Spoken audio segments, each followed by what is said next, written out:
Part of your coordinate geometry is equation of a line. And again, that is there every junior cert. So in this particular question, we are looking at the road that is in County Cork, and we have the piece of road here, P and Q, 2 points. We have coordinates of Q. We found the coordinates of P. We as well have the equation of this line PQ is given to us. So in part C, a new road is being built through the point Q. Okay, on the coordinate diagram, it will be a straight line segment which is perpendicular to PQ. So that means that there will be a road here, and then I'm going to have a rod like that. Now, that didn't come out perpendicular perfectly. Can we move it a little bit? Now, what we mean by perpendicular, that here we have what? Right angle, 90 degrees. And that is significant information. So we have to work out the equation of this new rod and give you answer in the form. So how do we write an equation of a line? In our maths table, where we have coordinate geometry, we have two formulas that has to do with the equation of a line. Now, by default, we can always go for the first formula. Why? Because it's really rare that in our question, we do have information for that second formula. So let's consider what do we need in order to use this formula. So don't forget, any equation in coordinate geometry has letter y and letter x. They will remain letters. However, we have to replace the other letters. So this x1 and y1, what they mean, they are the coordinate of a point on that particular line. And this letter m here means the slope. So for this new line, we do have a point, isn't it? So I know that my x1 will be 6 and my y1 will be 2. Now, the problem we are having is that we don't have the slope.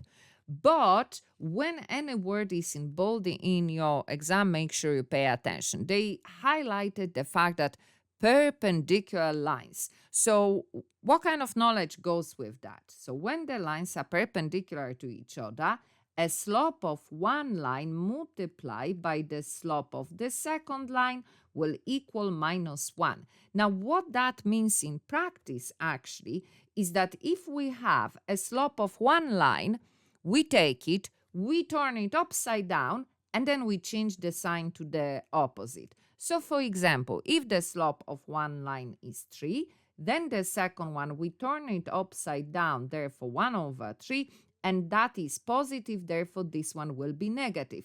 Because when these two numbers are multiplied, we're going to get -1.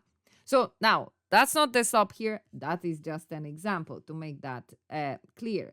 So in our case, if we can work out the slope of the line PQ, then we will be able to work out the slope of a line through point Q something, and then we will be able to give the equation.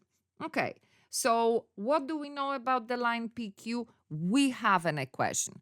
So can we get a slope from an equation? Yes, we can. We just need to change our equation. At the moment, our equation is written in this form. Now, if we change it to this form, y on its own, then value with x and the number without x on the other side, then rightly so, as you can notice, that has letter m, means the slope. So let's do that here. Let's move x to the other side. So we have 7y equal 20 minus x, because don't forget, when you move an item from one side of the equation to the other side, it changes the sign. Now, y, for it to be true, y has to be on its own, not like we have here multiplied by 7. To get rid of that multiplication, we divide, and we divide both sides of the equation. So that means we have y equal 20/7. Now, what happened here? How can I write that? Don't forget that when you don't have a number beside letter, you have 1. So that is 1/7. And what you have on top of the fraction always can be written beside the fraction. So the number that stands beside x in this case is minus 1 over 7. Now, doesn't matter whether c is first or second, as we can see it here. The point is the number that stands beside x. That is the slope when there is nothing beside y. So let's apply that knowledge here. So like what we said, if the one slope is minus 1 over 7, then we take it, turn it upside down, 7, and change the sign. That is negative, therefore this one will be positive. So now we have the other missing item, the slope is 7. Now, before I keep on going, I want to as well highlight that that is not the only way. So here, that's not the only way to find the slope. The other way to find slope, we have a formula in our table for the slope. And in order to use this formula, what I need is the coordinates of 2 points. 1 point, second point. So PQ line, do we have 2 points? Actually, we do. We have Q coordinates, and Q coordinate is 6. So let's say that will be my first point. So it will be 6, and Y1 will be 2. And then the P coordinates minus 1 and 3. So let's make that second point. By the way, it doesn't matter which point is first and which point is second. I hope you know that. And 3, sorry, I need to find. Now, when I'm doing coordinate geometry, I always do the list to make sure that I don't miss anything. So y2 is 3 minus y1, that's what, 2, over x2 is minus 1, minus, and then x1, and that is 6. And again, when we put that in the calculator, we get the same answer, minus 1 over 7. So that's what I'm saying. You have 2 ways in this case of how to find the slope. Okay, back to our equation. So now that we have the equation, we have all the information, we can start replacing those numbers with the letters with numbers. Let's just remove some of that here. Okay, so let's write it. So like we said, y will remain y minus. The y1 is my coordinate of a point, and that is point Q, so that will be 2, equal. The slope, we figure out the slope is 7, multiply bracket, then we have x here, minus, and now the x coordinate of the point, which is 6.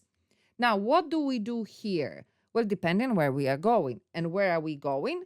That's where we are going. So what's the difference between what I should have and what I have? Well, first of all, I have bracket. They don't have bracket. So let's deal with bracket first. So that means this bracket here is multiplied by 7. So we have y minus 2 equal 7 multiplied by x is 7 multiplied by x. 7 multiplied by minus 6, we put that in the calculator and we get is 42. Okay, so now I don't have a bracket. Again, I'm checking what I have, what they have. Now we notice that all the values are on one side of the equation, and here is what? Nothing, because 0 means nothing. So we need to move all the items to one side. Now, does it matter which side? No, it doesn't matter.